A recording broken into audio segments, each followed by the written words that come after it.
the next Treasury Secretary, who it is and when that person comes in will have a big effect on how the fiscal cliff gets resolved. Damian Paletta is with us in Washington to discuss this one. Damian, it's very interesting to me because, okay, Tim Geithner wants to get out of the job. We'll have a new Treasury Secretary. But what's almost more important than who is when, right? Exactly. You're exactly right. I mean, obviously a big variable here is who wins the presidential election. If President Obama wins the election in November, he'll have to move immediately to nominate a new Treasury Secretary to replace Tim Geithner. The reason for that is, we have these big fiscal cliff negotiations that have to be concluded by the beginning of 2013. The president doesn't get inaugurated until late in January, so he's going to have a new team in place to have these negotiations begin in November and December with the Republicans on Capitol Hill. Obviously, if Mitt Romney wins the election, Democrats and Republicans have both said on Capitol Hill that they will essentially punt these big decisions for several months to give Governor Romney some time to put his economic team together and also to get their sort of budget proposals together as well. So, depending on who wins, there's going to be a lot of different outcomes that can happen immediately after the November 6th election. Wow. Now let's look at some of the names, because in your post on our Election 2012 page, you mentioned some of the names, some of the possible candidates. Run through them quickly. Well, sure. If President Obama wins, two of the most likely candidates, according to current and former administration officials, are Jack Lew, who's the White House's chief of staff now. He has been the White House's budget director, and he was the budget director in the Clinton administration.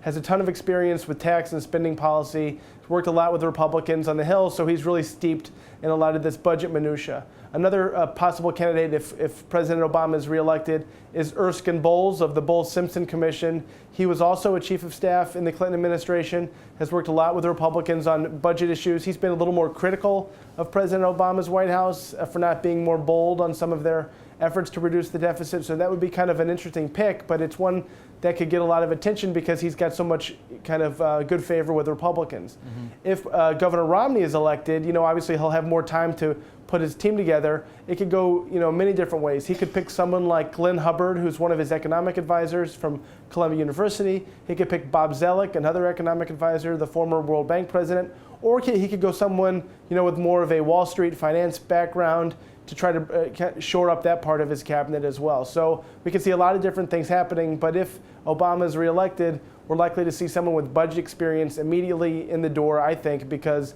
that's something they're going to have to deal with right away. Hey, Damian, I mean, I don't follow it as closely as you do. This is why I'm asking the question. I thought December 31st was kind of a hard deadline for this fiscal cliff. I thought a deal had to be in place. What I'm getting from you is that that's not necessarily the case. Well, that's right. If Romney is elected, Democrats and Republicans have said, who knows what will actually happen, but they have said that they're likely to give him 3 or 4 months. Maybe they'll pass a law that says we extend all the tax rates and all these spending levels for 3 or 4 months so Romney can put his team in place and we can start negotiating with him. If President Obama is reelected, he's not going to have that extra 3 or 4 months. And he said he doesn't want any more time. He wants Congress to make the decision and make it immediately. So they're going to have negotiations between November 7th, which would be the day after the election, and December 31st, because the fiscal cliff, these tax increases and spending cuts are supposed to begin January 2nd. So there's going to be little time to maneuver. Those discussions are going to have to happen immediately. Should we be rooting one way or the other for some election outcome that'll make this all easier? I mean, it sounds like Bowles has a good name, right? I mean, he's sort of known as on both sides. Should I be hoping maybe that Obama wins so he comes in so that the fiscal cliff gets resolved, or should I want something else? Yeah, obviously it's not that simple.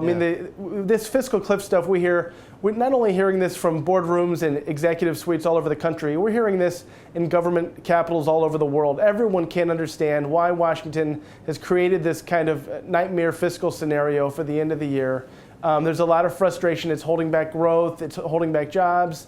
So and both parties are trying to scratch their heads to see both how they can fix it, but also how they can do it in a way that they can provide themselves some political cover. So, right now with the election so close, it's sort of a nightmare political scenario. Neither side's really willing to reach out and try to broker a deal. It's going to have to happen after the election. And the question is, will there be enough time after the election to get a good, strong deal in place? Or, are they going to have to get some more time because the stuff is so incredibly complicated and controversial?